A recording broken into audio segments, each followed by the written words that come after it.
Ya habíamos comenzado curvas vectoriales en la facultad, estuvimos trabajando con qué significa hablar de curvas paramétricas, en donde estuvimos justamente prestándole atención a esta situación de identificar a una curva de las cuales conocemos estas ecuaciones paramétricas que hay un parámetro t que varía en el campo de los números reales y en donde a partir de que va tomando valores diferentes t, voy teniendo diferentes coordenadas de puntos que van a ir identificando a una curva.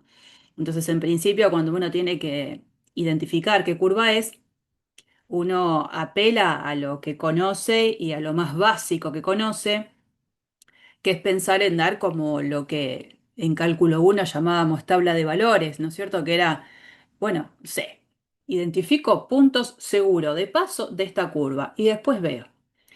Cuando hago eso, donde acá son diferentes puntos de paso de la curva, cuando veo todos esos puntitos sueltos,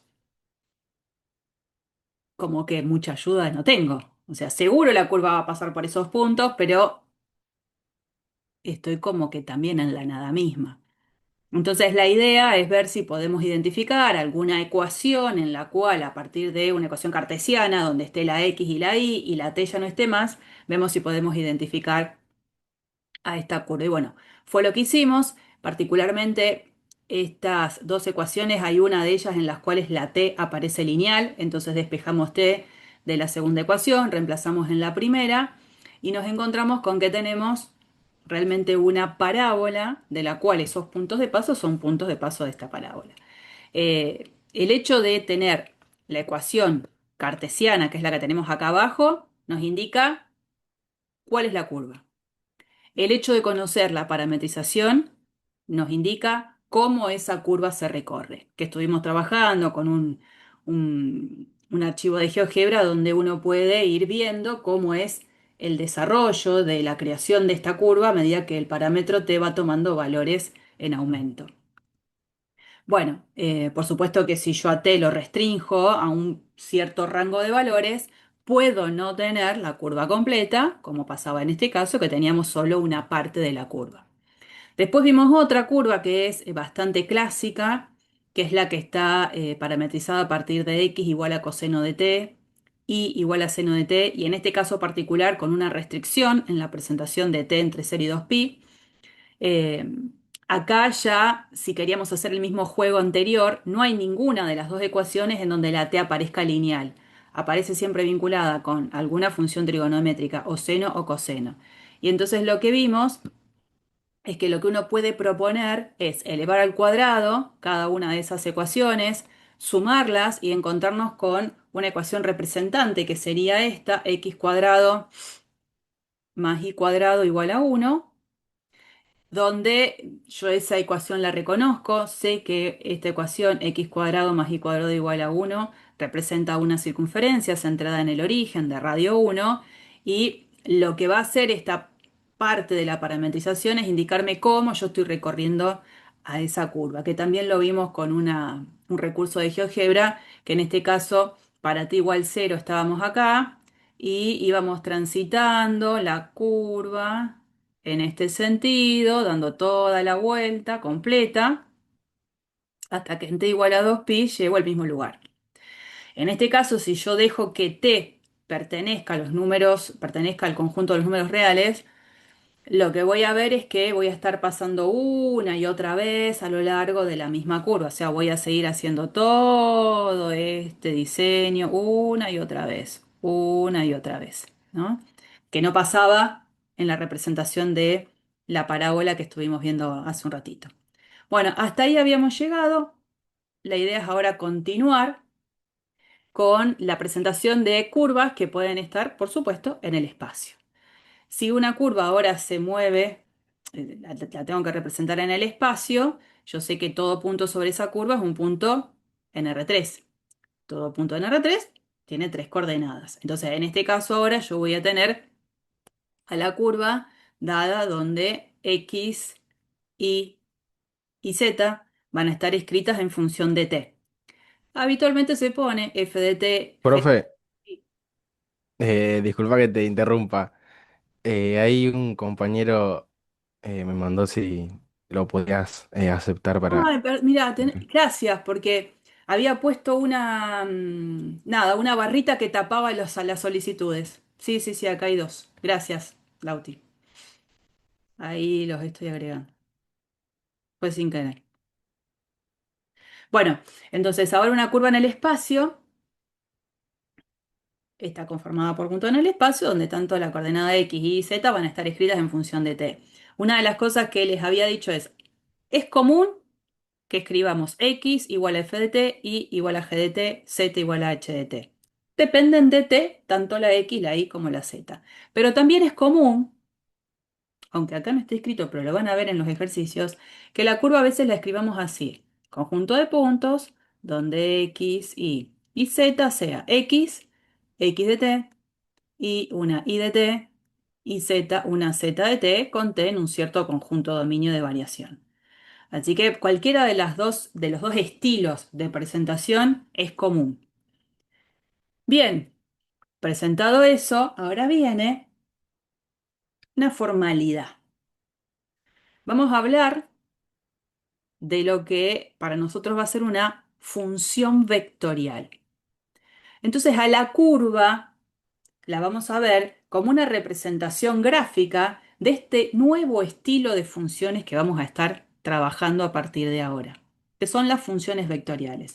Entonces, lo importante es, por ejemplo, reconocer que si yo tomo un punto sobre la curva, punto que por supuesto tiene estas coordenadas, f de t, g de t, h de t, podríamos pensar en lo que sería el vector posición de ese punto. Vector posición de ese punto, que es el vector que une el origen con él, y entonces ese vector tiene como componentes las mismas coordenadas que el punto P. Cuando me refiero que voy a formar un vector, entonces aparece en su expresión vectorial los versores fundamentales. Entonces el vector posición, o P, se puede escribir como f de t por el versor i, más g de t por el versor j, más h de t por el versor k. Bueno, a ese vector posición, que va a depender de t, le vamos a dar un nombre. R raya de t, o a veces en los libros, cuando es algo que es vectorial, los pone en negrita, ya lo vamos a ver. Y esto me permite ahora poder definir una función vectorial. ¿Qué va a ser para mí una función vectorial? Una función vectorial de variable real es una función que la notación clásica va a ser R raya, donde el dominio de esa función vectorial es un cierto subconjunto de R, pero el conjunto de llegada es el conjunto de vectores. En esta presentación, lo que está escrito ahí son vectores en el espacio, pero por supuesto puedo pensar que estoy trabajando con vectores en el plano. Entonces, en vez de decir B3, dirá B2, y los vectores ahora, en vez de tener tres componentes, tendrían dos.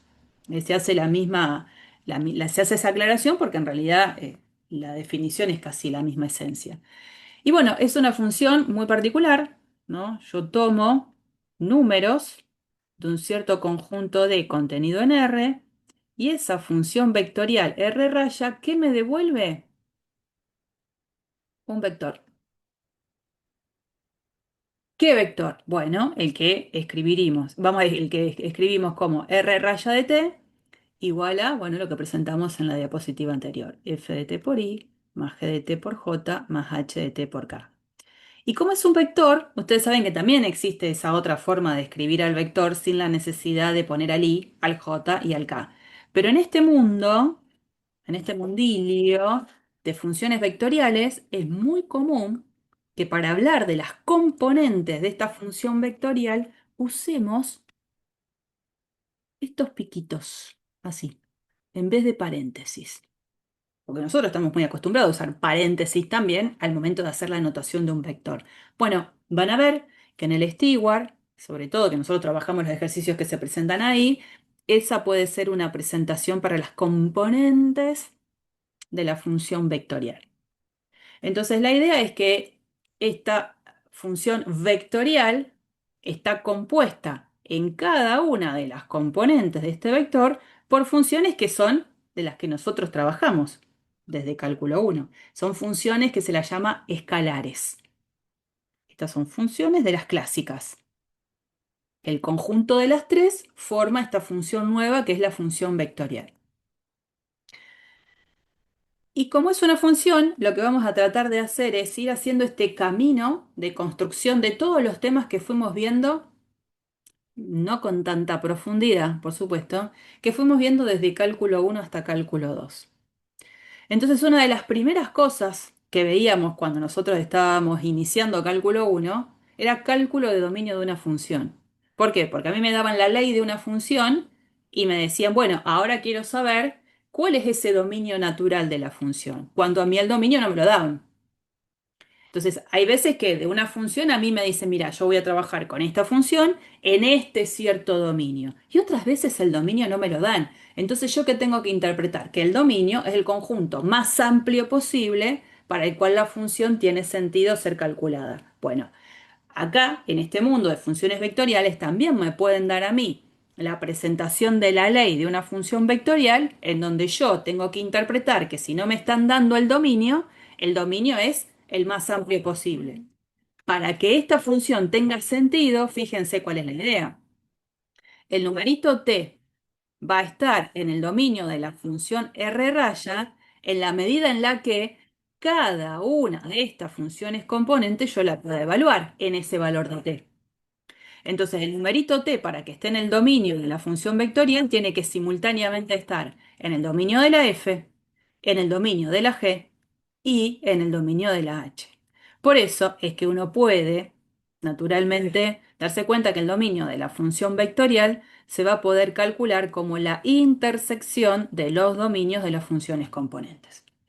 Si la función vectorial es una función que llega al espacio de vectores de dos componentes, por supuesto, estaríamos trabajando con una situación en la que esto no está, porque no tengo un versor K, esto no está, o sea que el vector posición se termina acá, y por supuesto esta parte no estaría porque solamente hay dos funciones escalares componentes.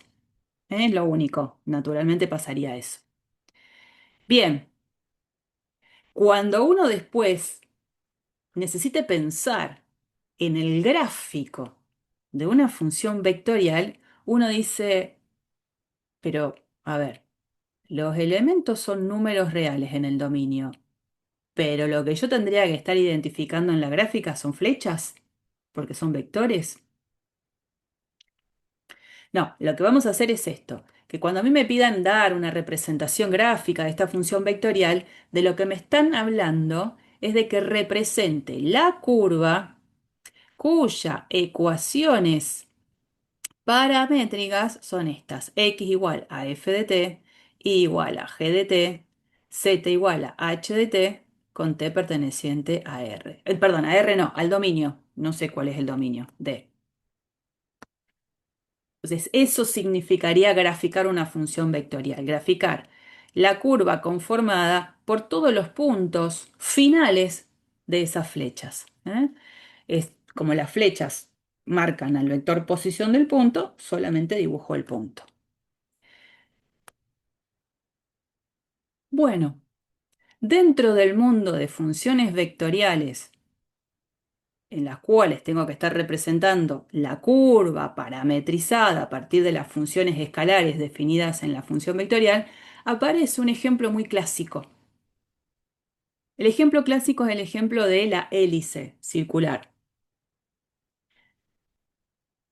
La función vectorial está definida así: r raya de t igual a 2 coseno de t por i más 2 seno de t por j más 3t por k. Si esa función vectorial yo la quisiera escribir en esa notación donde dejo solo las funciones vectoriales, podría escribir así: piquito, 2 coseno de t, coma, 2 seno de t, coma, 3t, y ahí dice, bueno, con t perteneciente a r. Me lo dice. Bárbaro. Trazar la curva parametrizada por estas funciones componentes significaría prestar atención a esto. Estoy pensando en graficar una curva donde la x es 2 coseno de t, la y es 2 seno de t y z es igual a 3t. Ahora tengo tres ecuaciones. Ya no es, que tampoco es que sea siempre simple, pero no es que ahora despejo t de una ecuación y lo reemplazo en una, porque hay dos ahora que quedan. Entonces, ¿cómo puedo pensar en graficar esta curva? Es decir, no voy a encontrar una sola ecuación cartesiana en la que solamente estén vinculadas la x, la y, la z. Porque una ecuación así seguramente representará una superficie. Lo estuvimos viendo antes. Y ahora quiero representar una curva. Entonces tengo que poner en juego un par de cosas. La idea para encontrar la gráfica de esta curva, que es la hélice circular, es la siguiente. En principio, prestar atención a solo dos de ellas. Cuando yo presto atención solo a dos, ¿yo qué voy a tener? Bueno, x es igual a 2 coseno de t y es igual a 2 seno de t. ¿Qué puedo hacer con ellas dos para tratar de buscar una expresión cartesiana donde la t ya no aparezca? ¿Qué aprendí?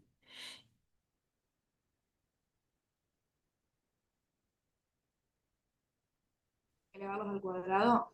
Es lo que habíamos hecho, Ludmi, sí. Elevamos al cuadrado miembro a miembro y después proponíamos la suma. Entonces, del lado de la izquierda me queda x cuadrado más y cuadrado igual a, y bueno, del lado de la derecha me va a quedar 4 coseno cuadrado de t más 4 seno al cuadrado de t, que eso sabemos que es 4. Entonces, en el espacio, x cuadrado más y cuadrado igual 4. ¿Qué es en el espacio?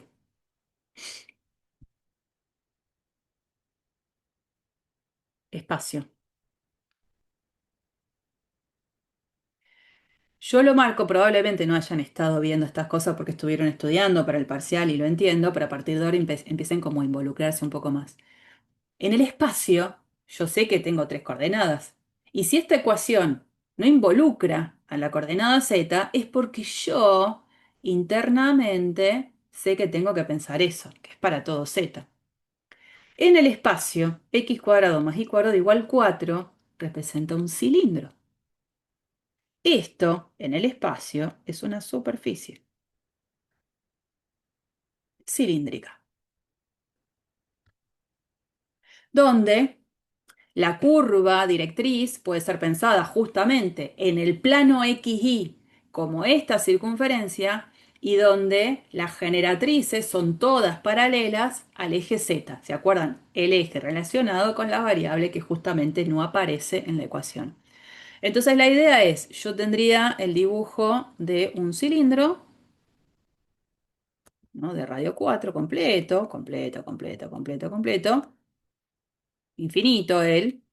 Y lo que me está diciendo, al menos en esta aclaración, que la curva yo en principio capaz que no sé quién es, pero seguro los puntos de esa curva tienen que estar adentro de este cilindro. De eso no se escapa. Lo que tengo que hacer es identificar cómo es que esa curva se mueve sobre este cilindro. Y la idea es que ahí aparece el protagonismo de la variable z.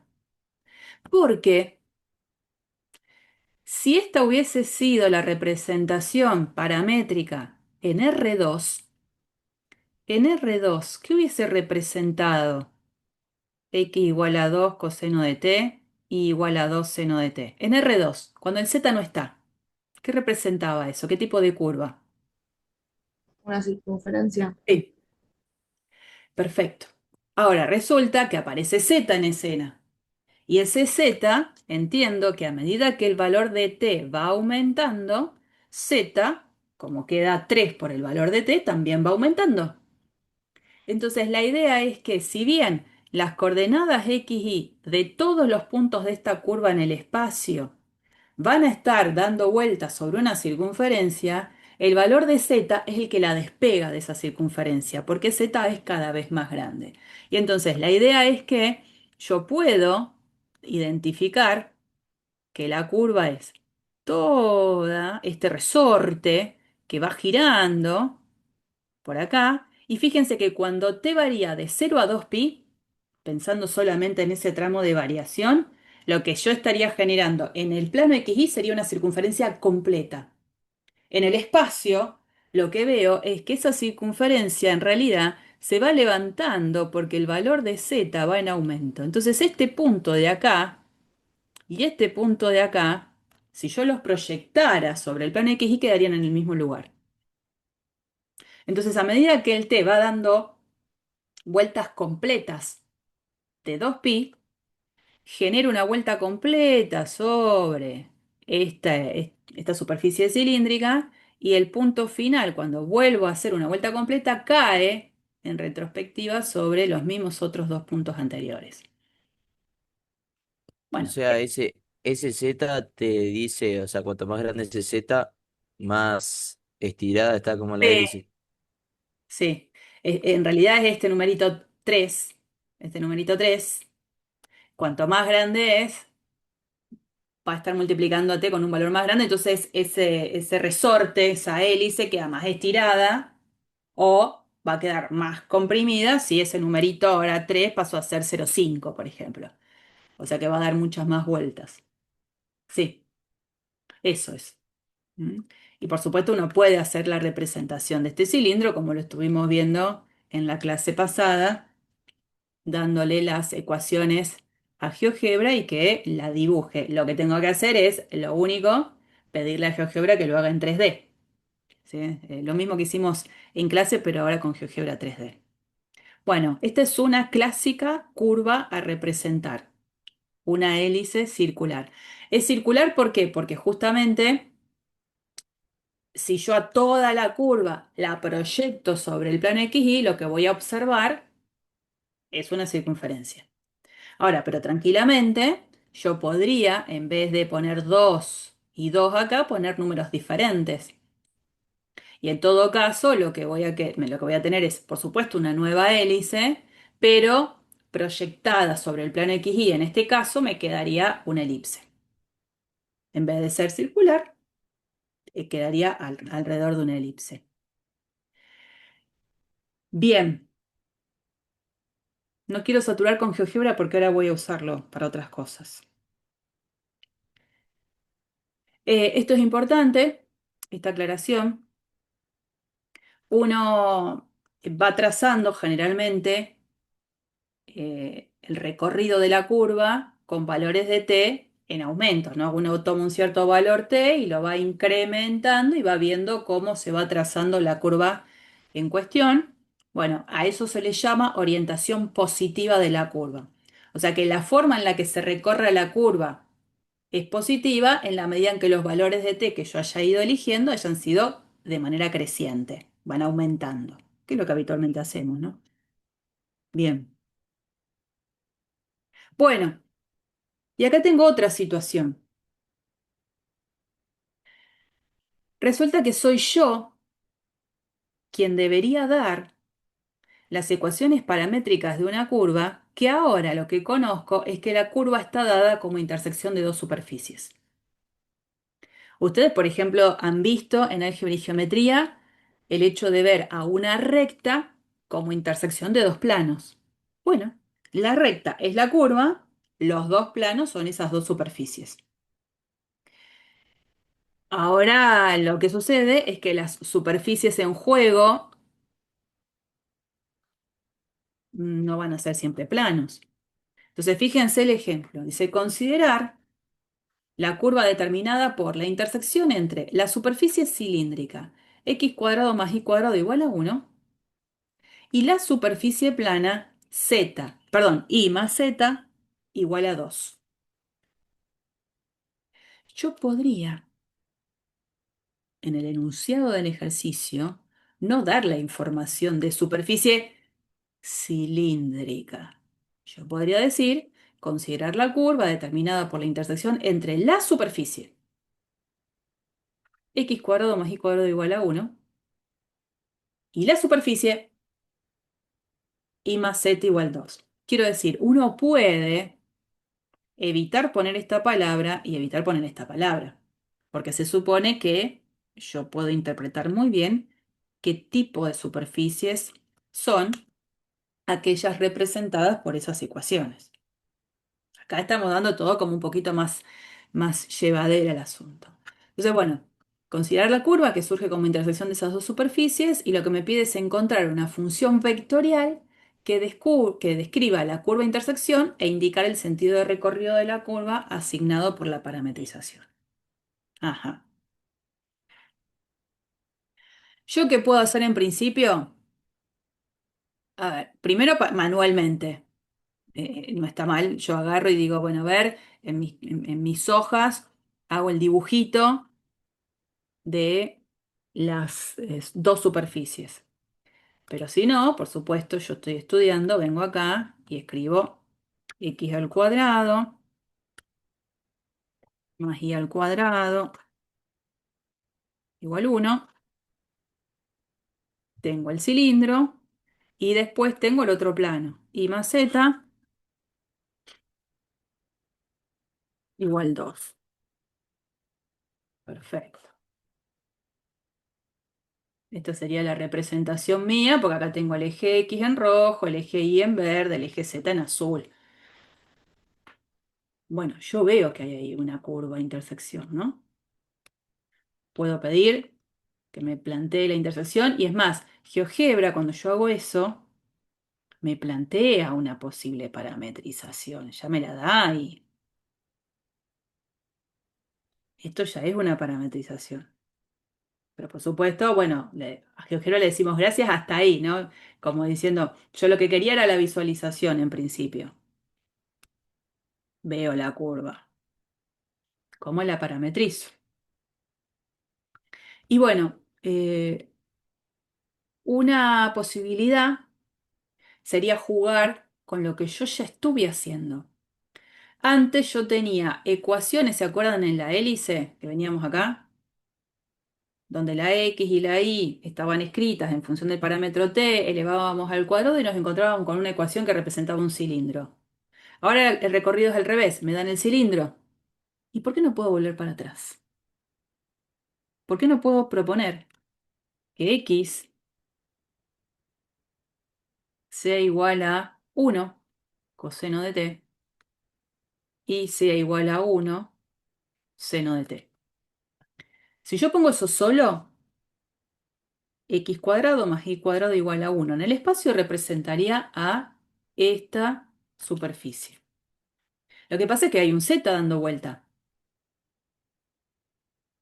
¿Y el z cómo lo puedo escribir si esta es mi propuesta para la x y para la y? Porque yo todavía no involucré esta ecuación. A ver, ¿cómo podría escribir a z?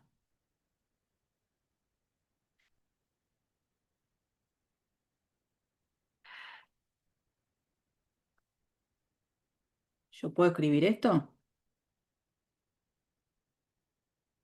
Sí. ¿Y entonces?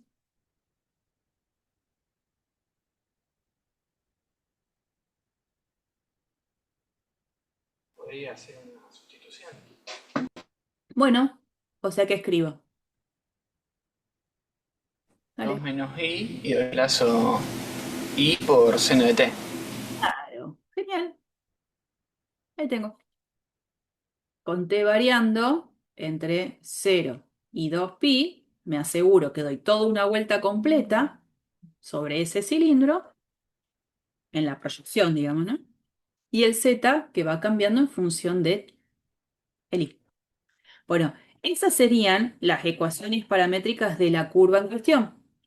Como ahí me dice encontrar una función vectorial, bueno, ya lo tengo. Lo que voy a hacer es decir, bueno, mi función vectorial será r raya de t igual a coseno de t por i, más seno de t por j, más 2 menos seno de t por k, y con la aclaración de que t está entre 0 y 2pi.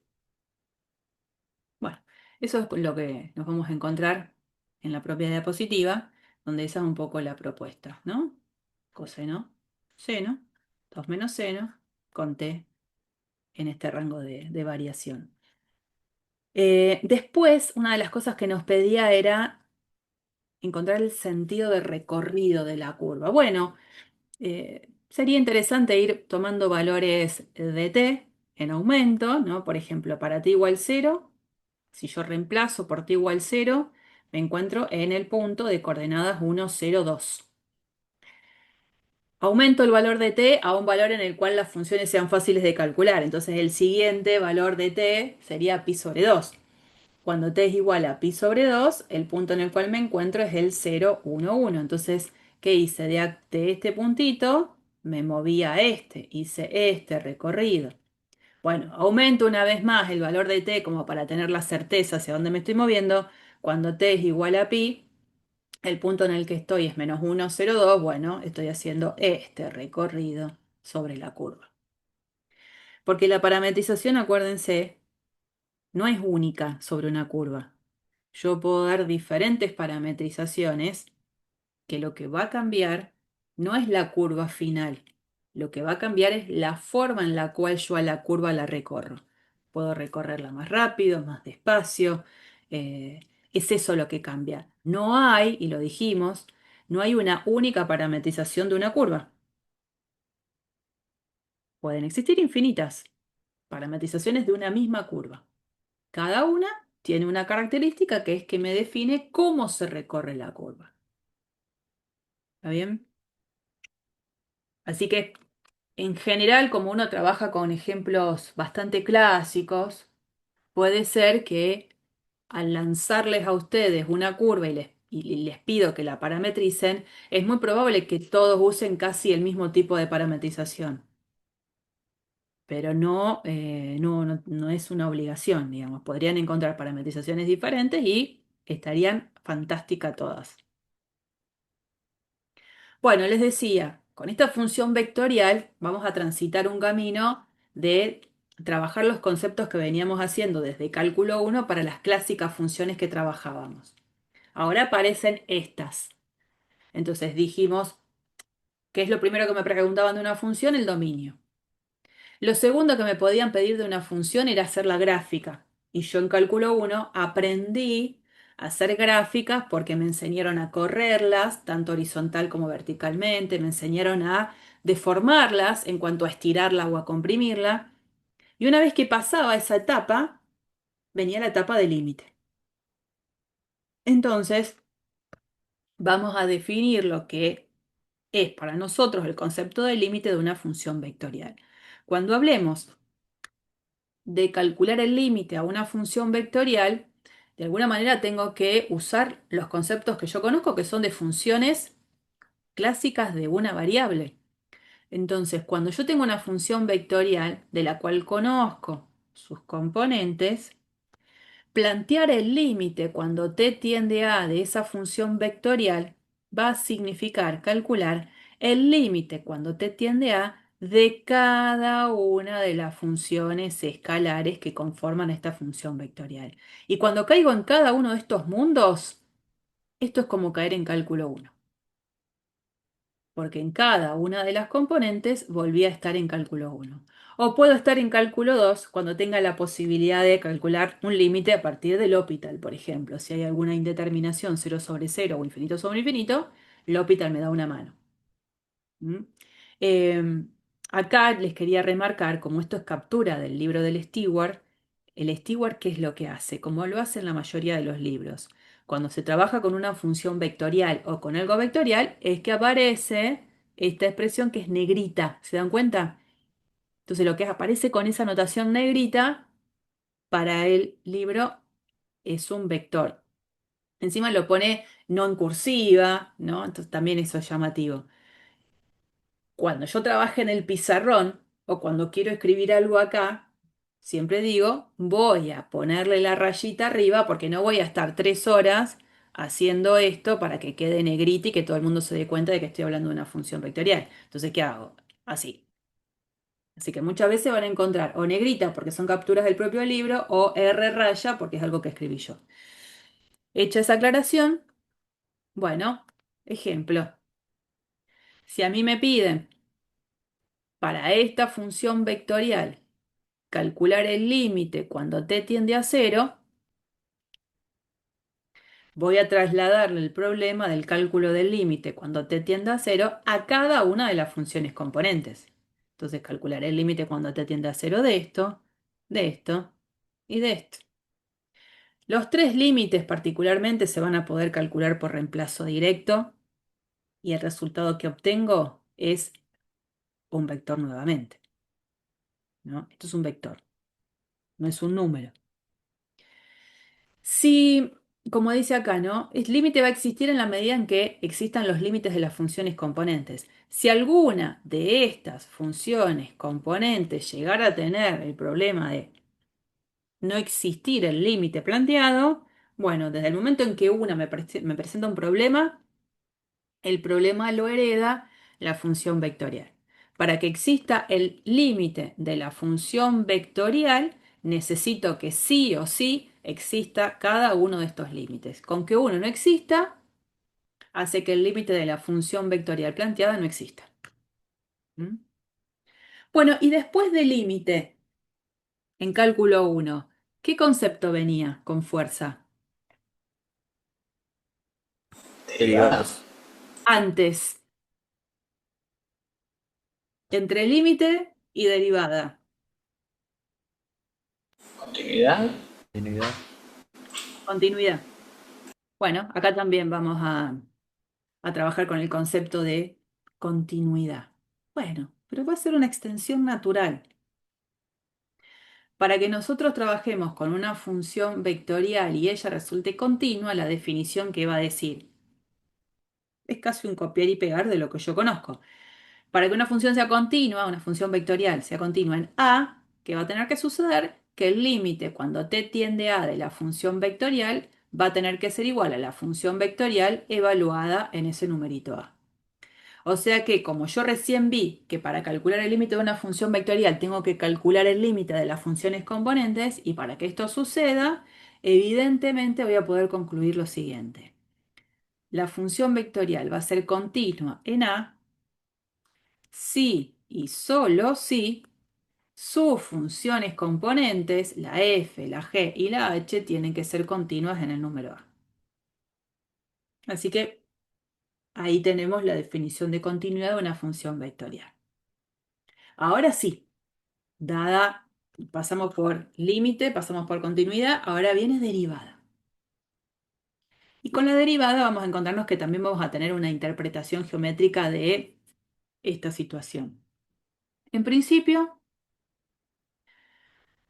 definir la derivada de una función vectorial significa básicamente copiar y pegar adaptada la definición de derivada de una función clásica, límite de un cociente incremental.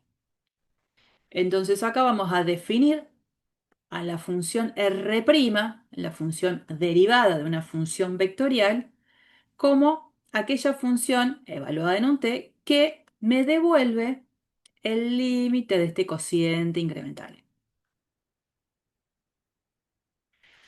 Yo sé calcular límites de funciones vectoriales porque lo vi hace 5 minutos. Se supone que ya lo sé, ¿no?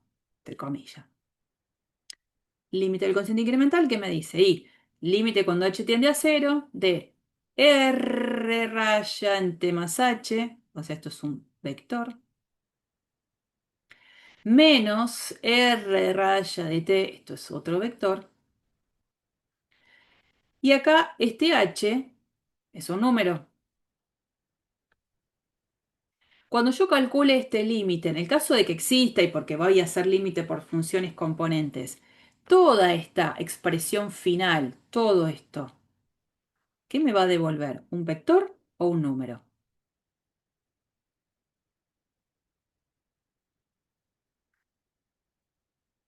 Vector.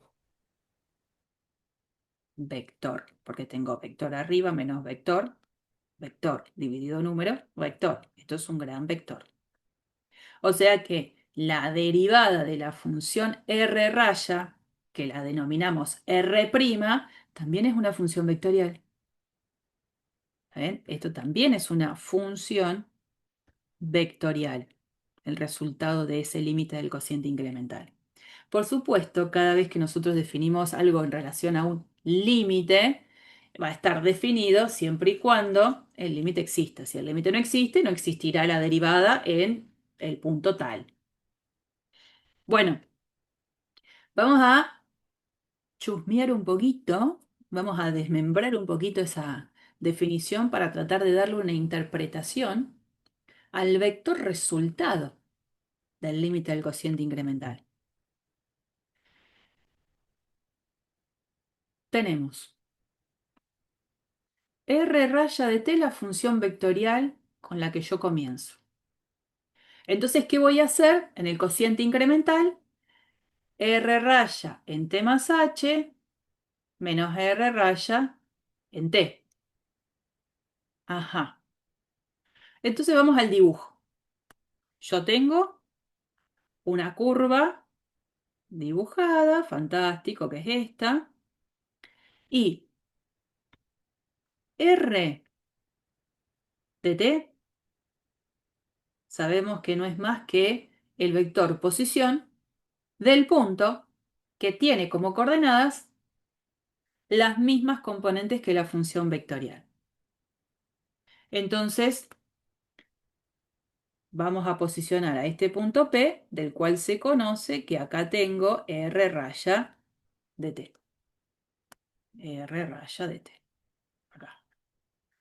Después, hay otro vector en juego, que es R raya en t más h, que es el vector posición del punto que tiene como coordenadas las mismas componentes que este vector. Pero como el t ya no es el mismo, es un t más h, estoy en otro lado, entonces el puntito es este, que tiene como representación el vector r raya en t más h.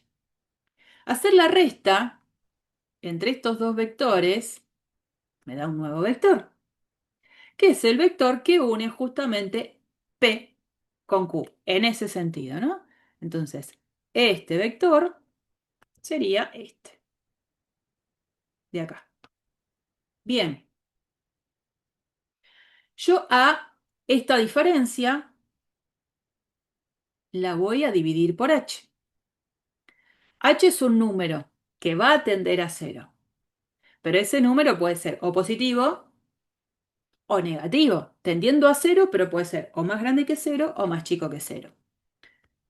Si justo el h es positivo, este vector del cociente que se incrementa es un vector que es paralelo al vector PQ, que tiene el mismo sentido del vector PQ. ¿Por qué? Porque lo estoy dividiendo por un número que es positivo. Y el módulo probablemente sí cambie, porque lo estoy dividiendo por un número. Entonces, este vectorcito, el marcado con lilita, será un alguien que anda por acá. No sé, yo lo dibujé ahí, pues se me ocurrió, pero la idea es que lo estoy dividiendo por un número, cambia el módulo. Lo que no cambia es ni la dirección ni el sentido en relación a PQ. Pero, ¿ahora qué viene? Ah, por supuesto, si el h es negativo, dividir a esta diferencia por un h negativo hace que el vector tenga la misma dirección de PQ, pero ahora el sentido contrario, porque lo estoy multiplicando por 1 sobre h, que es un número negativo. Entonces, este dibujito de la flechita en este sentido la tendría que estar dibujando para el otro. Pero, ¿qué es lo interesante acá? Que yo ahora voy a considerar un h que va tendiendo a cero. Significa que este puntito Q es un alguien que cuando h tiende a cero, ese puntito Q se va moviendo y se va acercando cada vez más a P. Y entonces, de existir el límite de ese cociente, ese vector violeta va a tender a una posición límite, que es la que se va a llamar el vector R' de t, que es básicamente una posición tangente a la curva en este puntito P. Entonces, la interpretación es que R' de t, en el caso de existir, va a representar en la geometría de la curva al vector tangente a la curva en el punto P, porque el punto P es el punto fijo, el que se mueve es ese puntito Q. Para que esto sea un poquito más llevadero, acá tengo una propuesta. En este archivo les propongo esto. La curva en cuestión es una hélice. Ahí está, una hélice. El punto P es el punto fijo. ¿Qué es lo que hago? Tomo un punto Q que surgió por tomar un cierto valor de H, 3,77 como dice ahí. Entonces, bueno, hice R raya en T más este H y el punto se ubicó acá. La línea en azul, con puntitos, marca el vector PQ. El vectorcito que ustedes ven en rosa está representando al cociente R de T más H menos R de T sobre H. Como el H es positivo, fíjense que la flechita rosa apunta hacia el mismo sentido de la flechita en azul. Entonces yo lo que voy a ir haciendo es, al H lo voy a ir bajando hasta que se aproxime a cero, a ver qué sucede con la flechita rosa, y después el H lo voy a cambiar a que sea un número negativo, para que vean qué es lo que sucede. Yo lo voy a ir bajando. Voy a querer que el H se aproxime cada vez más a cero. ¿Qué es lo que van viendo? Y lo que les decía yo, el punto Q se va acercando al punto P. Y fíjense, la flechita rosa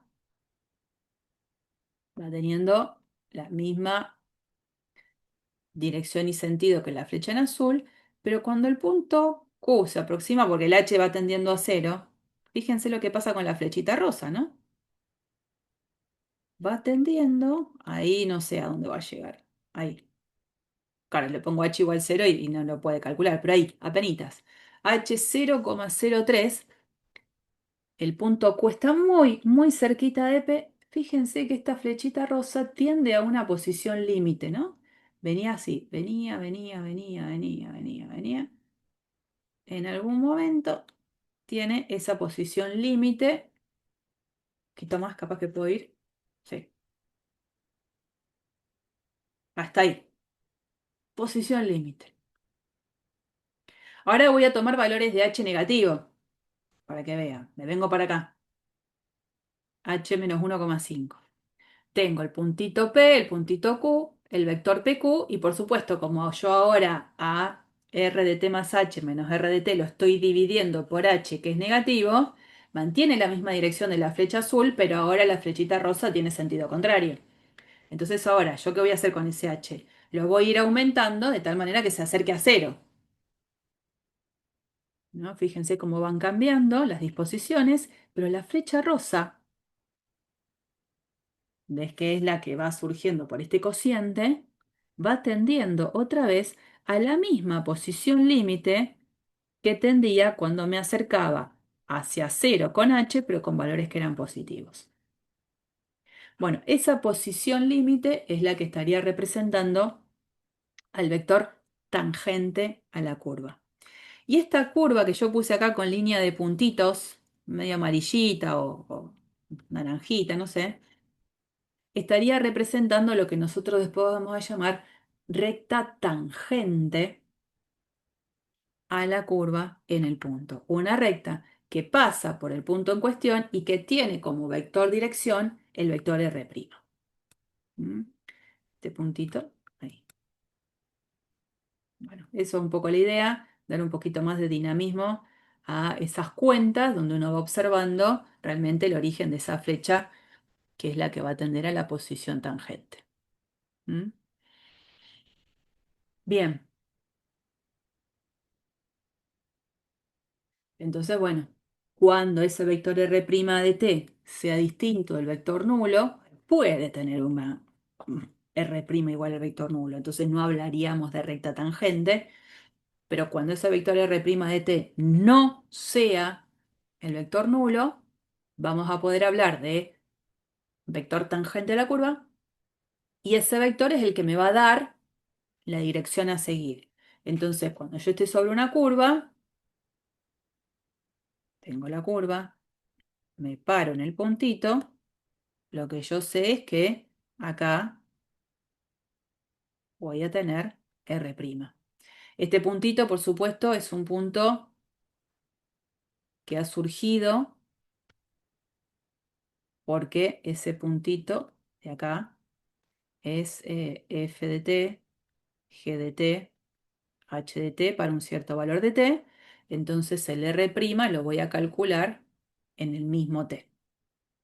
Y bueno, ¿y cómo calcularía entonces la que yo dibujé ahí con naranja, la recta tangente? Y la recta tangente a la curva en el punto P es una recta de la cual conozco el punto de paso y conozco el vector dirección.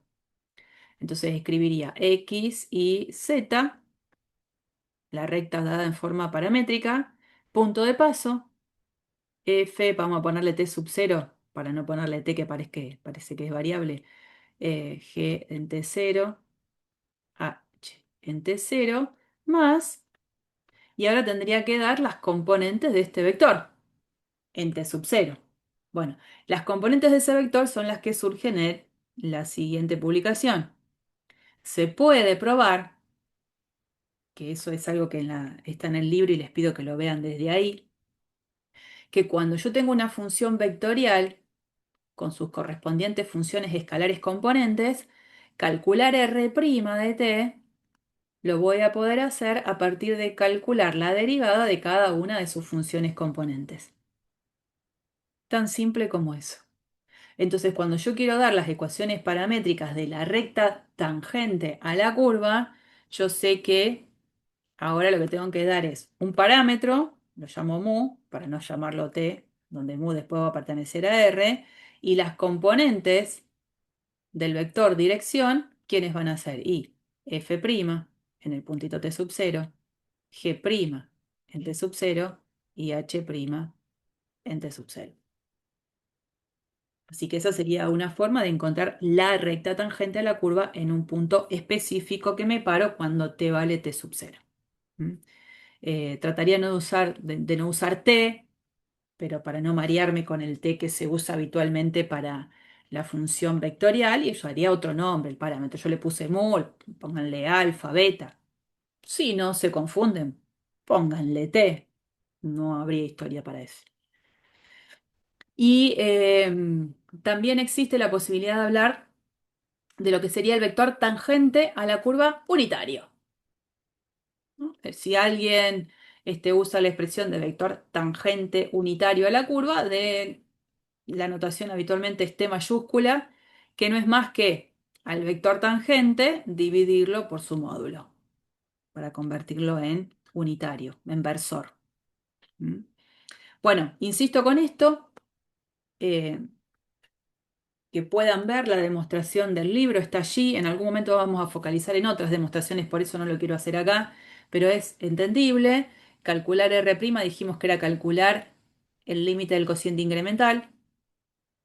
Para calcular límite me tenía que meter con cada una de las funciones componentes, y cuando me meto con cada una de las funciones componentes, aparece el límite del cociente incremental para f, para g y para h. O sea que aparece f', g' y h'. Véanlo, no es para nada un problema, se entiende muy bien y se los dejo como ejercicio ver la demostración del libro, que realmente es sencilla. ¿Qué es lo que tenemos acá? Bueno, un teorema que nos dice cómo nos quedarían las derivadas de expresiones en las que puedo ver vinculadas funciones vectoriales con funciones escalares. Y como tengo funciones vectoriales, o sea, vectores, yo sé que entre los vectores puedo hacer algunas operaciones, como por ejemplo el producto escalar, el producto vectorial.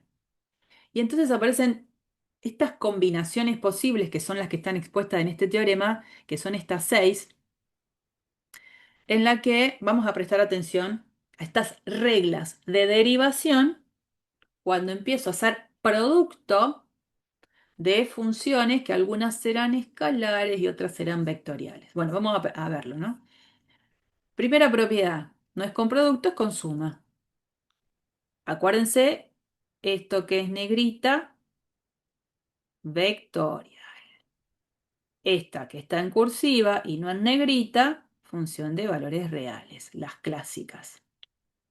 Entonces acá tengo la derivada de una suma de funciones vectoriales es la suma de las derivadas. O sea, entender, por otro lado, que la igualdad tiene sentido, ¿no? Acá tengo un vector, acá tengo otro vector. La suma de vectores, vector. Entonces estaría haciendo la derivada de una función vectorial. Me tiene que dar una función vectorial. Y realmente, bueno, en principio veo que tiene sentido.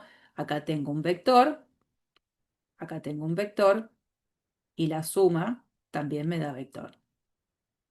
Que me haya dado cuenta que la fórmula tiene sentido no quiere decir que estoy demostrando absolutamente nada, ¿no? Esto, cada una de esas reglas tiene su propia demostración, de las cuales vamos a proponer dos ahora adelante. Bueno, entonces la derivada de una suma, la suma de las derivadas. Nada que me sorprenda porque es un poco lo que funcionaba también para funciones de variable real. ¿Qué pasa acá? A una función vectorial la tengo multiplicada por c, donde c es un escalar, o sea, un número. Entonces esto es un número que lo estoy multiplicando por un vector. El resultado de eso es un vector. La derivada de una función vectorial me tiene que dar otra función vectorial. Y bueno, al menos lo que observo es que la fórmula en principio tiene sentido en cuanto a que iguala eh, funciones vectoriales. Si acá tengo un vector, esto es un número, bueno, el resultado de todo esto es un vector. Bueno, pero eso hay que demostrarlo. Ahora vamos a ver. Y bueno, y acá empiezan las otras, porque esas dos dentro de todo, pero fíjense acá. Acá tengo una función vectorial por una función que es escalar, porque es una función a valores reales. Este producto, ¿qué me va a devolver? ¿Una expresión que es vector o una expresión que es un escalar, un número?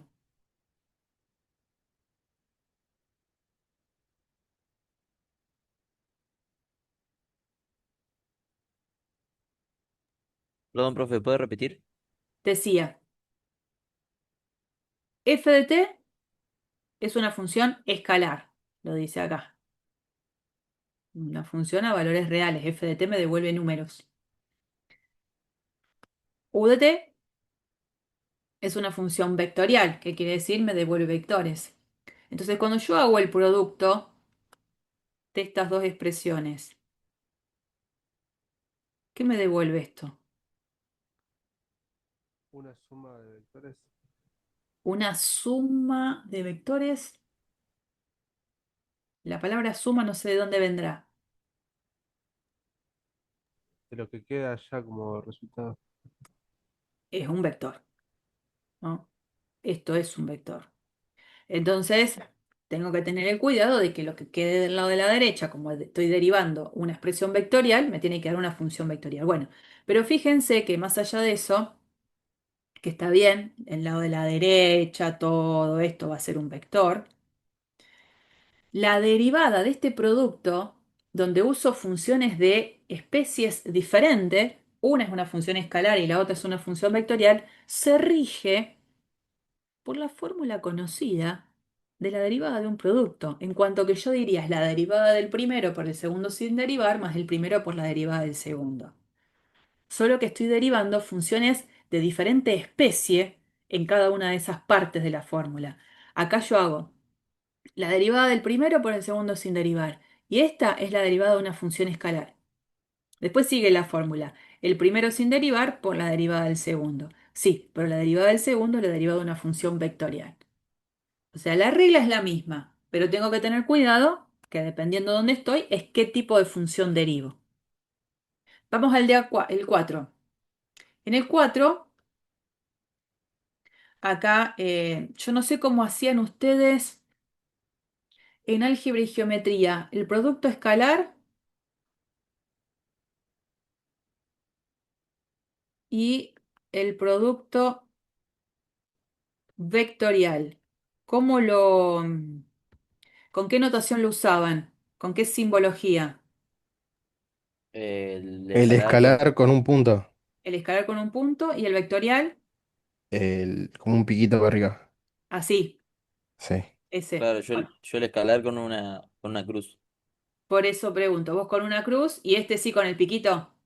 Sí, sí, con el piquito. Bueno, ahora yo les voy a recontraformatear todo, porque vamos a usar la estrategia del steward para que nadie se confunda. El producto escalar en el steward es el punto, o sea, esto no va. Y en el steward, el producto escalar, el producto vectorial no es el piquito, es la cruz. Así que esto va a ser para nosotros a partir de ahora las notaciones que vamos a usar para cada uno de los productos. El producto escalar es el punto, el producto vectorial la cruz. Así que vayan formateando todo lo que venían arrastrando. Se van a acostumbrar enseguida porque lo van a ver a cada rato. Bueno, entonces, esto es producto escalar.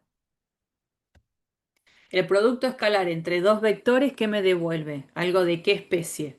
¿Vectorial o escalar?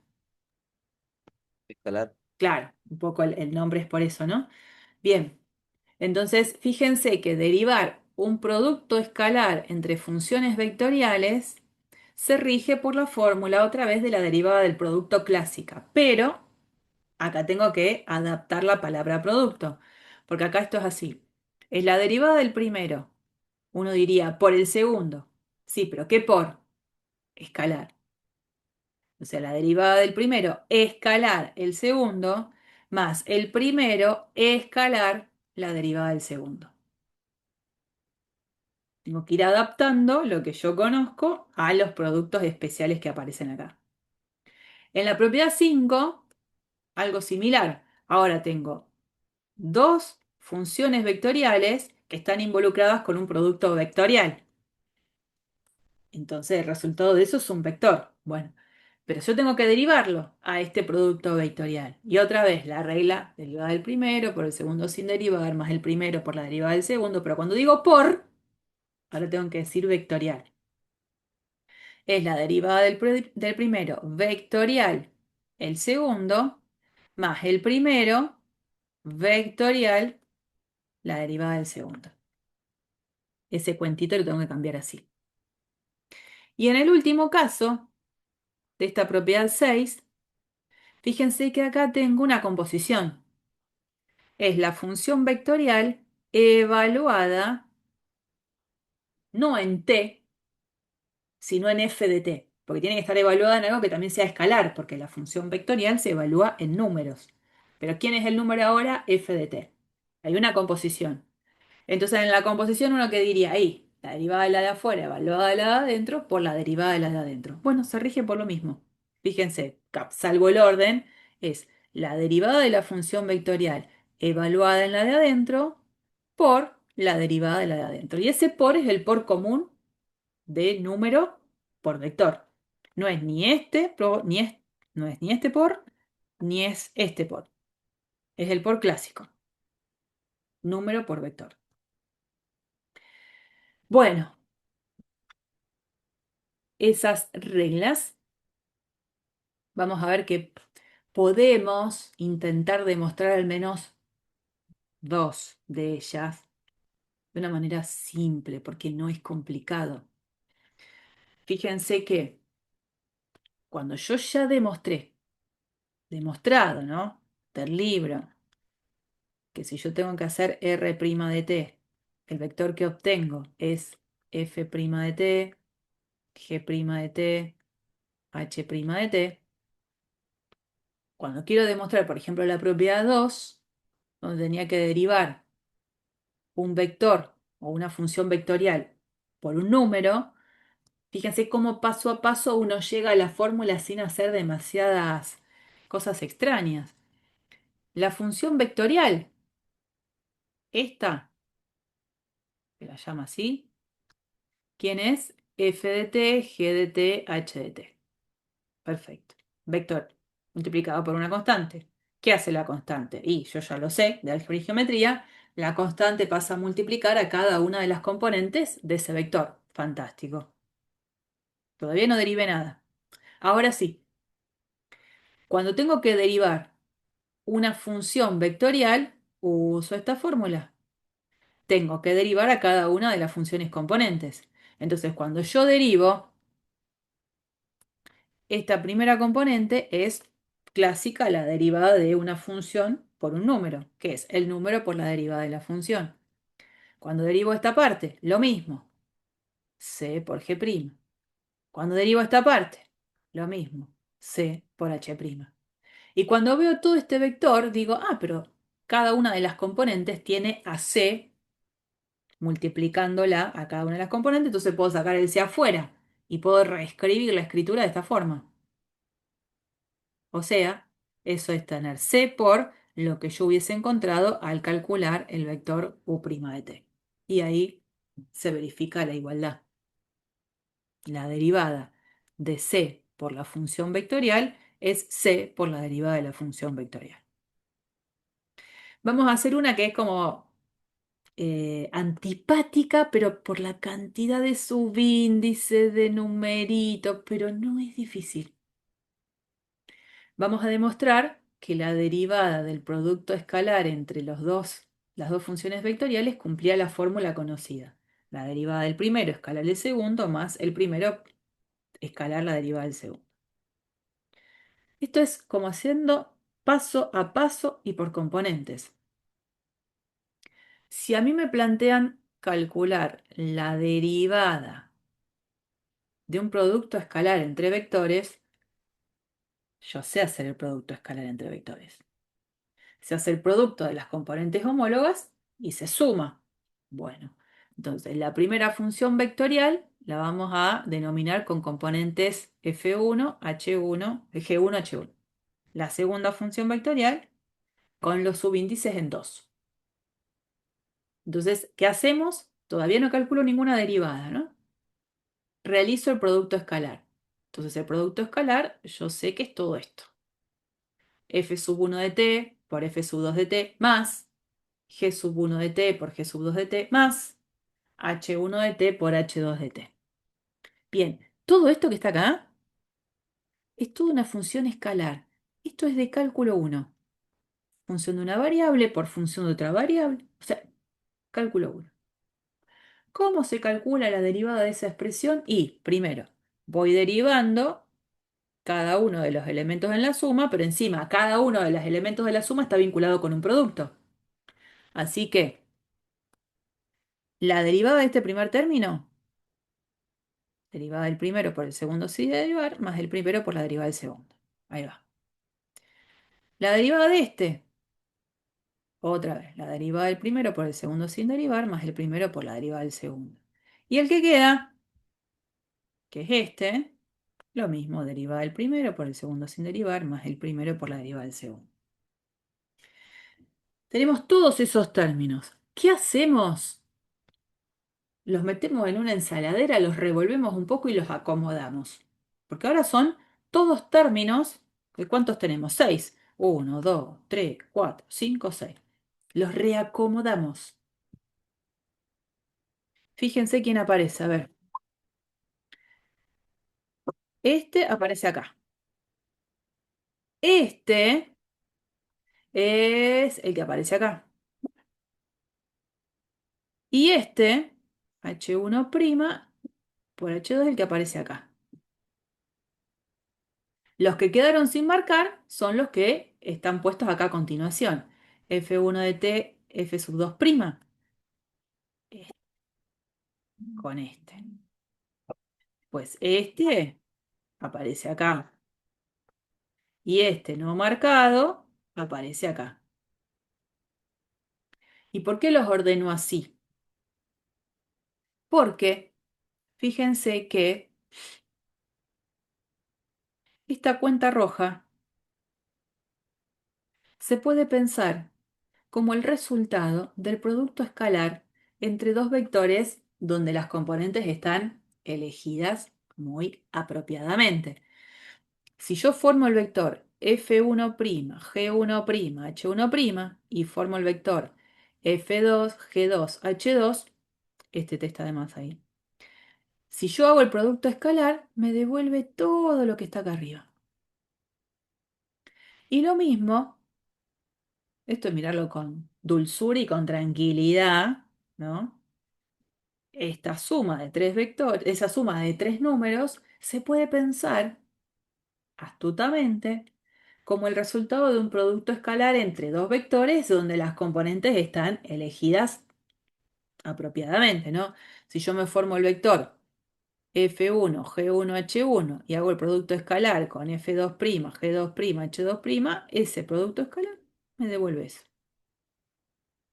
Entonces, lo que estoy viendo es que el resultado de todo esto es hacer U' de t por B de t más U de t por B' de t.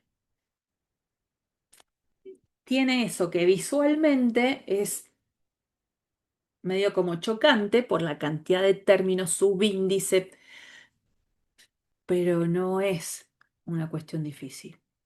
Es acomodar los términos. ¿Bien? Bien, solo dos de esas seis, como para que tengan una idea cómo se encaminan. Siempre caigo en fórmulas conocidas de funciones que yo conozco. Y esto no termina acá, porque en este recorrido que estuvimos viendo, dijimos, me dieron una función vectorial y aprendí a calcularle el dominio. Después interpreto la gráfica de la función vectorial a partir de la gráfica de una curva con ecuaciones paramétricas. Después vi límite. Después vi la definición de continuidad. Después vi la definición de derivabilidad. ¿Qué me falta ver? Que lo vimos nosotros, ya cálculo dos responsables. Integrales. Ujú. Y ahí vamos. Bueno, cuando pensemos en calcular la integral definida, después vamos a ver indefinida. Cuando pensemos en calcular la integral definida de una función vectorial, lo que estamos haciendo es calcular el límite de estas sumas, donde, lo mismo de las sumas de Riemann, ¿no? Pero donde la función que participa acá es una función vectorial. Entonces, ¿qué hago? Usando las definiciones anteriores, lo que estoy haciendo es usar las sumas de Riemann de cada una de las funciones componentes. Que en el caso de que exista el límite de cada una de esas sumas de Riemann por funciones componentes, lo que van a aparecer son integrales definidas de funciones que yo conozco. Entonces, directamente, la integral definida de una función vectorial se va a interpretar como el cálculo de la integral definida de cada una de las funciones componentes, por supuesto en el mismo intervalo. Entonces, cuando yo resuelvo cada integral definida, voy a tener un número. O sea, la primera integral definida, esto será un número. Esto será otro número. Esto será otro número. Esta cuenta, ¿qué me devuelve entonces?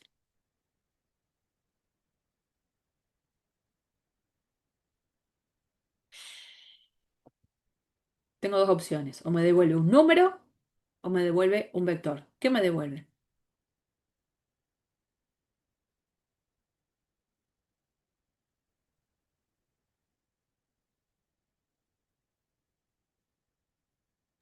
Estas Un dos vector.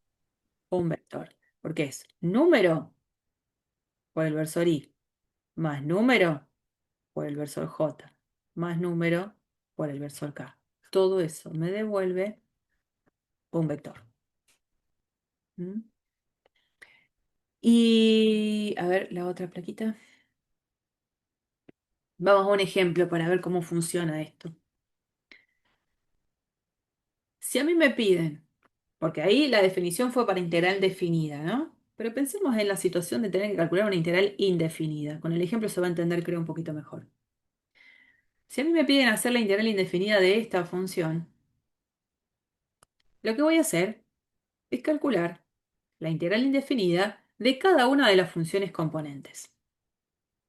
Entonces yo voy a hacer acá un paso previo, que el steward particularmente no lo pone, en donde si yo tengo que buscar la integral indefinida de la función 2 coseno de t, diferencial de t, ¿yo qué voy a decir? Y ahí lo que yo encuentro es 2 seno de t, y siempre que aparece una integral indefinida, ¿quién me acompaña? El más C. El más c. Entonces yo acá le voy a poner más, pero no le voy a poner c.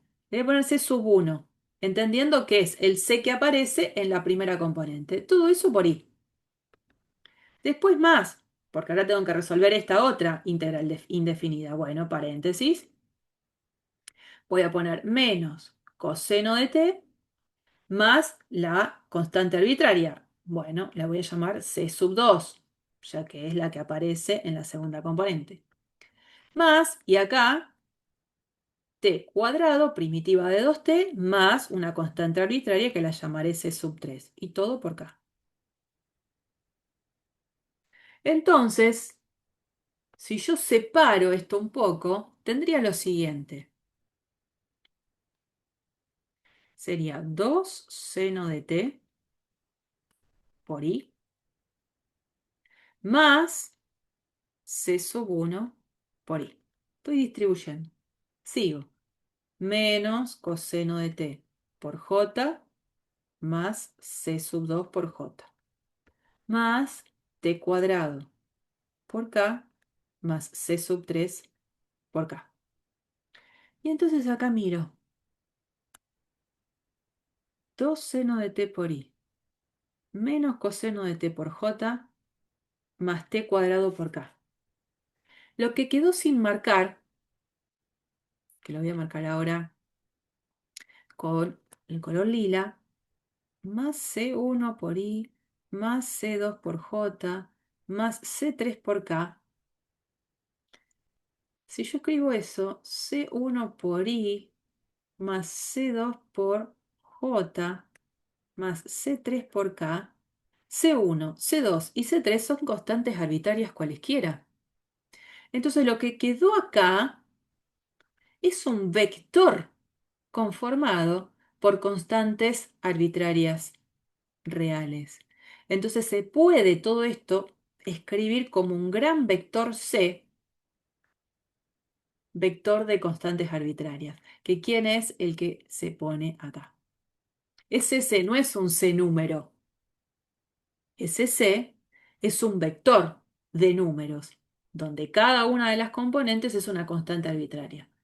¿Está? Yo creo que a lo mejor eso lo hubiesen pasado por alto porque lo ven al C y dice, ah, sí, el famoso C que uno suma, sí. Pero ese C está en negrita. Es un vector de constantes arbitrarias. Así que por supuesto lo pueden poner así, pero pongan el C con el vectorcito arriba, la liñita arriba para indicar que es un vector de constantes arbitrarias. ¿Estamos? Entonces, bueno, particularmente si de esa función vectorial me piden calcular la integral desde 0 a pi sobre 2, uno puede pensar en que tiene esta función primitiva, total el C puede no tomarlo, esa función primitiva evaluada entre 0 y pi sobre 2. Entonces va evaluando entre 0 y pi sobre 2 a cada una de las funciones componentes y ahí vamos obteniendo los numeritos en cuestión. 2, 1, pi cuadrado sobre 4. Ese es el resultado de la integral definida de esa función vectorial. Y le paso la pelota al cálculo de la integral definida de cada una de las funciones componentes. Bueno, ya vimos lo que teníamos que ver de funciones vectoriales en cuanto a todos los temas que fuimos transitando en cálculo 1 y cálculo 2. Los que les propone este archivo, que es el que termina con funciones vectoriales, en principio no es más que un recordatorio de todo lo anterior, así que nada es nuevo de todo esto. ¿Sí? Todo esto es todo recordatorio, recordatorio, reglas de derivación, integrales, nada de esto es nuevo. A partir de ahora sí. Vamos a vincular las funciones vectoriales con movimientos en el espacio. Nosotros estuvimos estudiando el movimiento de objetos en el espacio o en el plano, interpretando que la posición del objeto en movimiento va a depender de un cierto parámetro t que puede ser el tiempo, ¿no? Entonces se puede pensar a esta función vectorial r raya de t como la función que indica la posición del objeto en el espacio en el que estoy, a medida que el t va marcando el tiempo que va pasando. Entonces, si por ejemplo esas funciones componentes están medidas en, por ejemplo, en una medida de longitud, metro, y t en segundos, lo que estaríamos identificando es la posición del objeto instante a instante, a partir de las coordenadas del punto que tiene como justamente coordenadas las componentes de la función vectorial. Nada nuevo de lo que ya decíamos, pero sí que es lo que incorporo, estas cuestiones. Si r de t entonces sería la función posición de un objeto en movimiento, vamos a llamar desplazamiento entre el instante inicial y el instante t como la diferencia de estos vectores. R raya en el instante final menos R raya en el instante inicial. Lo que uno llamaría vector que une a P0 con P. ¿A qué llamamos velocidad? Y nosotros sabemos, a la derivada de la función posición. Fantástico. R' de t la vamos a llamar v de t la función velocidad, que ahora es de nuevo una función vectorial. ¿A qué llamamos aceleración? Y a la derivada de la función velocidad, que a su vez ya era la derivada de la función posición. O sea que hablamos de una función vectorial, aceleración, que es la derivada segunda de la función posición. Lo que va cambiando es que son vectores ahora. ¿A qué llamamos rapidez? Antes decíamos el valor absoluto de la función velocidad. Ahora no es valor absoluto, es módulo de la función velocidad, porque la función velocidad es de nuevo una función vectorial. Entonces, teniendo eso presente, ¿no? Esto lo tendría yo en una hoja para recordarlo, puede aparecer un ejemplo que me diga, bueno, a ver, encuentre la velocidad, la aceleración y la rapidez de una partícula que tiene como función posición r de t, t cuadrado, e a la t, t por e a la t. Entonces yo hago caso a lo que me dijeron recién. La función velocidad, ¿quién es? Y la función velocidad, r' de t. Si estas son las componentes, r' de t es derivar a cada una de las funciones componentes. Entonces la derivada de t cuadrado, 2t, la derivada de e a la t, e a la t, y acá tengo que derivar un producto de t por e a la t. Bueno, la derivada del producto me devuelve esto. Listo. ¿Qué es calcular la función aceleración? Y a la anterior derivarla otra vez. Entonces derivo 2t, 2, derivo e a la t, e a la t, y bueno, y acá tengo que derivar un producto nuevamente. El resultado de esa derivada, 2 más t por e a la t. Ahí tengo la función aceleración. ¿Y quién decíamos que era la rapidez? El módulo del vector velocidad.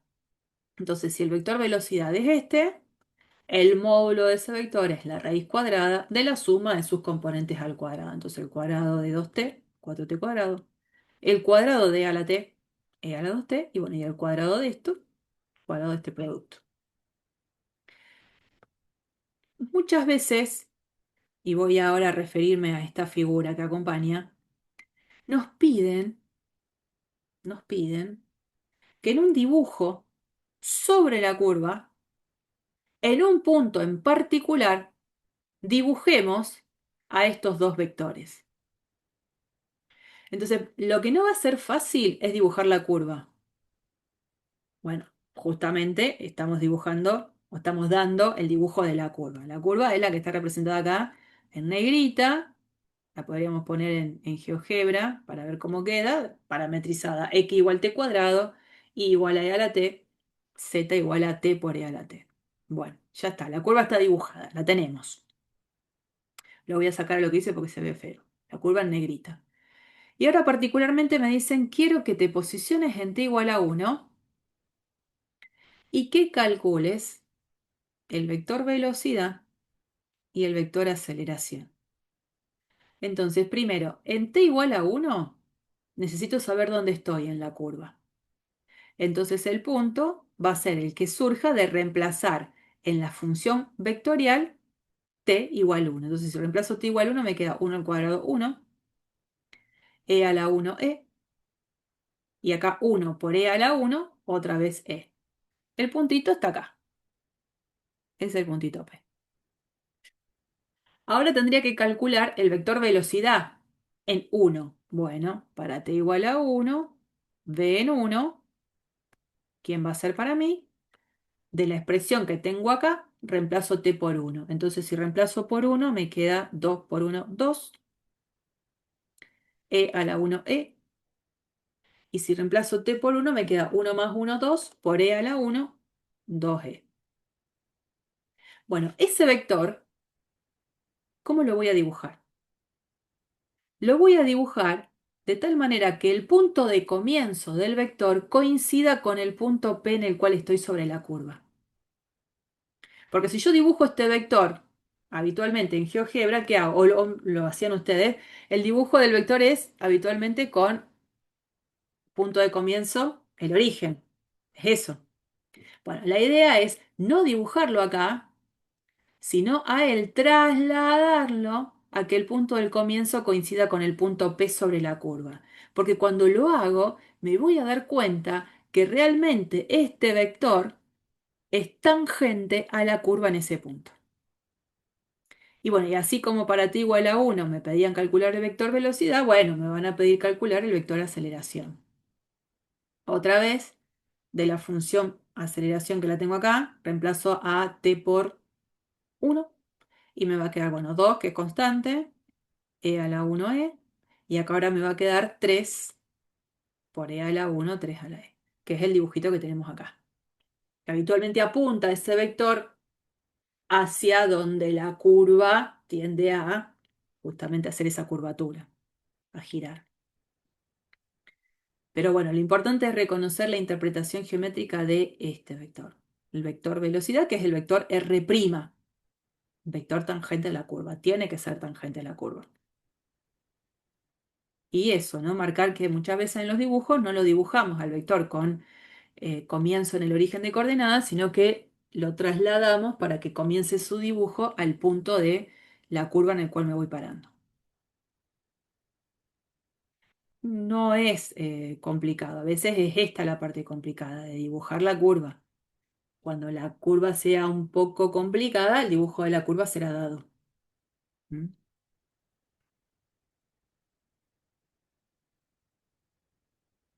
Otro ejemplo. Ahí bajamos a la práctica ya, ¿no? Situación. Tengo una partícula, parte de su posición inicial, con velocidad inicial conocida, y de la cual se conoce que su aceleración tiene estas componentes. O sea, si las escribo con la típica notación del piquito, quedaría así. La función aceleración es 4t, 6t, 1. Esa sería la función velocidad. ¿Qué es lo que me dice el ejercicio? Conociendo la función posición, conociendo la posición inicial del objeto,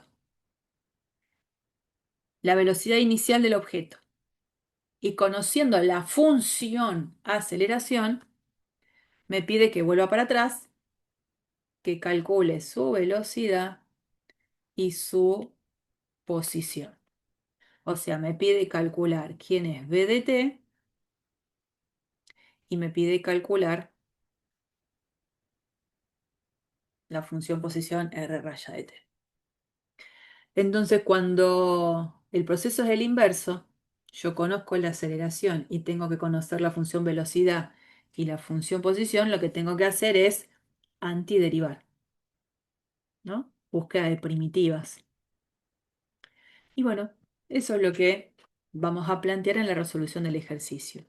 Vamos a abordar esta búsqueda primero, la de b de t. Yo sé que la aceleración es la derivada de la velocidad, o sea que la velocidad va a ser pensada como una primitiva de la función aceleración, o sea que voy a integrarla.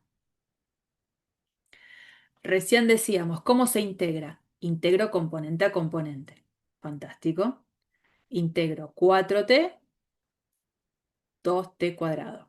Integro 6t, 3t cuadrado. Integro la función 1, t. Pero ¿qué pasaba? De cada una de esas búsquedas de primitivas aparece una constante arbitraria, que podemos dejarla como como un gran, perdón, vector de constantes arbitrarias. Este vector está escondiendo esto, C1, C2, C3. Entonces yo a B de t como que lo tengo, pero no lo tengo. Lo conozco, pero aparecen constantes arbitrarias. ¿De dónde voy a sacar el valor de esas constantes específicas?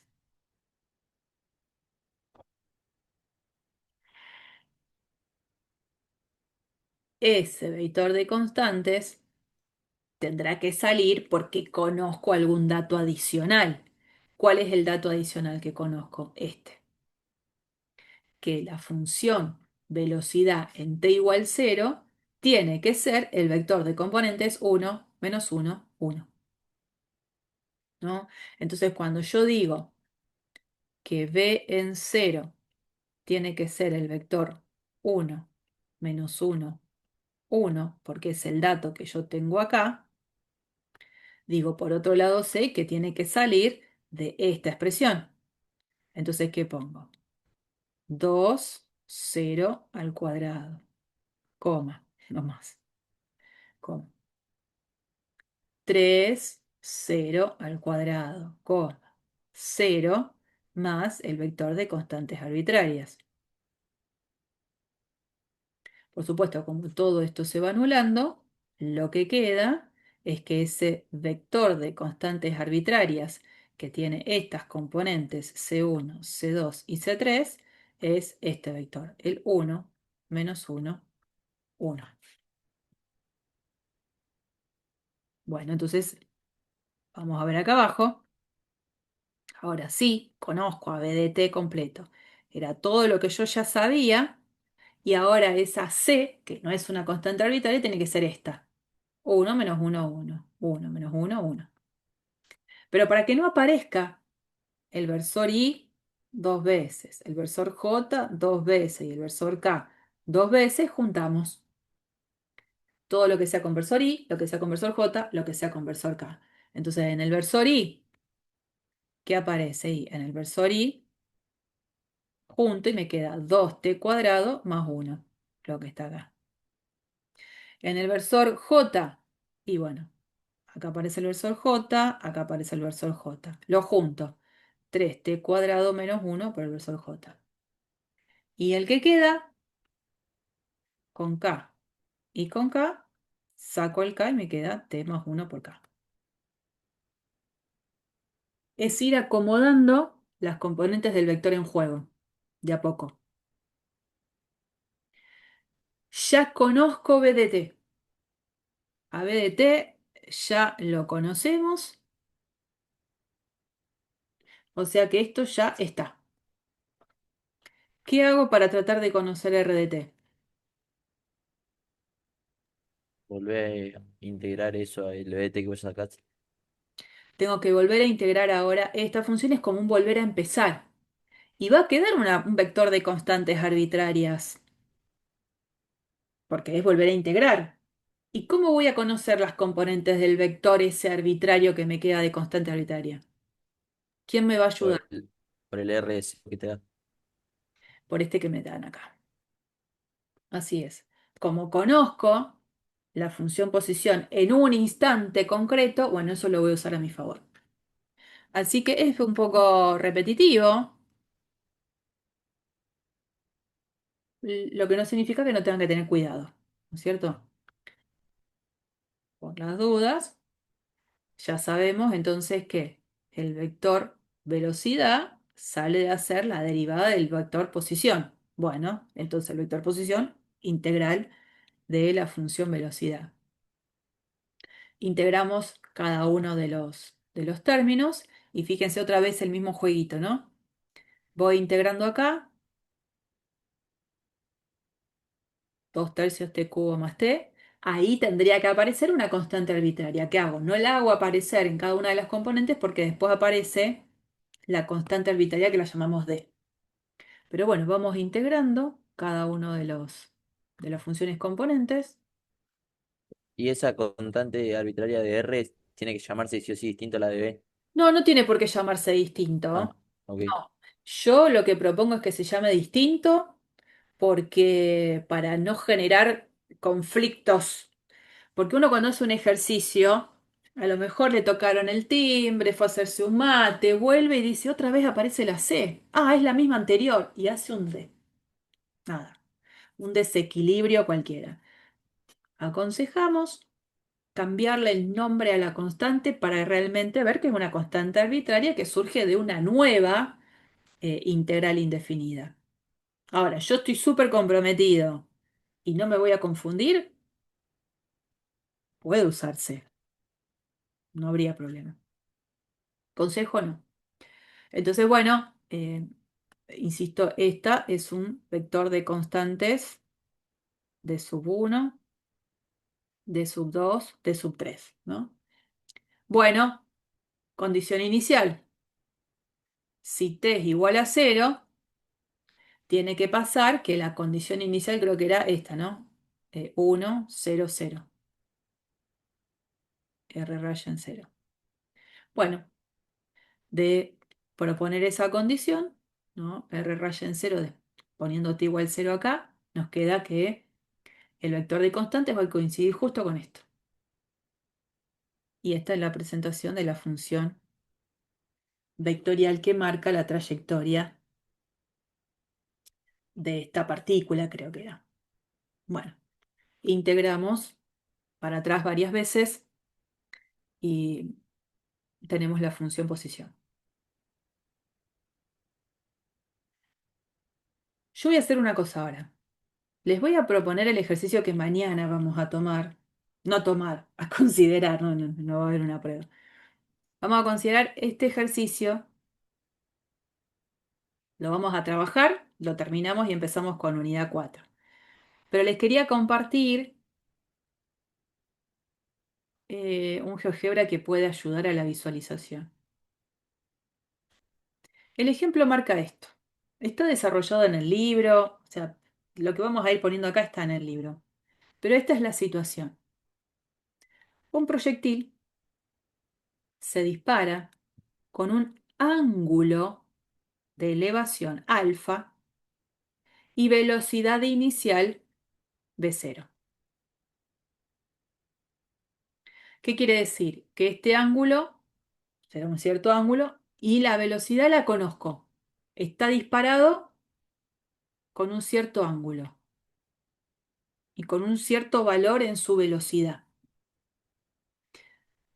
Si se supone que la resistencia del aire es insignificante y que la única fuerza externa se debe a la gravedad, determine la función posición del proyectil. Y la pregunta que marca es, ¿qué valor de alfa, en qué ángulo de inclinación yo debería lanzar el proyectil para que se maximice el alcance. ¿Quién es el alcance? La distancia horizontal recorrida por el proyectil. Entonces, en principio dice, bueno, yo tengo un cierto vector velocidad, que por supuesto si el vector velocidad inicial me lo dan, de quien conozco información también es de su módulo, y donde este ángulo de inclinación, en algún momento me van a preguntar cuál debería ser para que este alcance sea lo más grande posible. Bueno, vamos a hacer cuentas mañana, pero yo les propongo, ¿dónde estaba? Acá. La situación es esta, el proyectil para mí es una pelota, ahora. Particularmente, después si quieren van a chusmear esto de esta parte de acá de la izquierda, que pueden dar otra información, pero voy a considerar que el vector velocidad, que respeta tener un ángulo de inclinación alfa, se me ocurrió ponerle un número 8 como vector velocidad en cuanto a su módulo. Y acá el ángulo es de 30 grados, que para que me haga las cuentas que necesito tengo que pasarlo a radianes, por eso van a ver pi sobre 180 por 30. Si el ángulo fuese de, bueno, acá ya me está dando el dato. Si el ángulo fuese de 30 grados, yo con este deslizador puedo ir viendo el recorrido que hace ese proyectil, que para mí es la pelota, y digo, a ver, hasta dónde llega, y que casi toque el eje X. Ahí podría estimar, porque no es exacto, podría estimar que ahí, en el momento en el que toca el suelo, que obviamente si toca el suelo es porque la coordenada ahí del punto es 0, tengo que su alcance se corresponde con lo que sería la coordenada X del punto. Acá en esta estimación me da un 5,612. Bueno, el alcance concreto es 5,656. Que mañana vamos a ver cómo lo calculamos, ¿no? Pero de plantear módulo de velocidad 8 y pensando en un ángulo de inclinación de 30, tengo un alcance de 5,656. Bueno, ¿qué pasa si yo cambio el ángulo? En lugar de poner 30 grados, pongo 20 grados.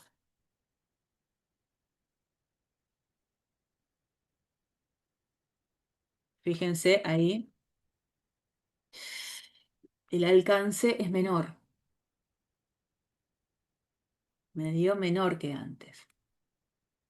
Bueno, a ver, Y haga. también si lo haces muy grande también, no creo A que ver qué vaya tan lejos. pasa. ¿Qué pasa si le ponemos, ay, pi sobre 180, le ponemos 60 grados? A ver qué pasa. 60. Está bastante inclinadito.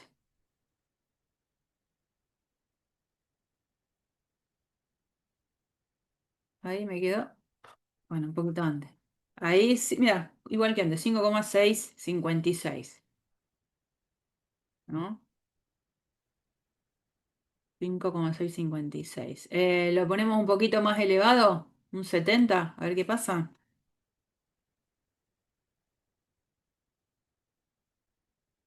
Ahí, para llegar al piso, fíjense que ahí el alcance ya disminuyó, ¿no? Daría toda la sensación de que sí, aumenta un poco más el ángulo, a ver, 80. Fíjense cuál es el alcance. Ah, re poquito. Entonces diría, y no tengo que hacer que el ángulo sea muy grande para que el alcance sea máximo, ¿no? Bueno, un poco, y por supuesto yo porque comencé con un módulo de velocidad 8. Podría haberlo cambiado, qué sé yo, otro valor. Pero lo importante es que manteniendo el módulo de la velocidad constante uno podría ir tanteando esta búsqueda de decir, bueno, a ver, ¿y qué ángulo pongo? Y qué sé yo. A ver si pongo 15. Vio, enseguida tocó el suelo, claro. Enseguida tocó el suelo, pero el alcance parece ser un 3 y pico. A ver, específicamente 3,265. Chiquito. Bueno, la idea es esa.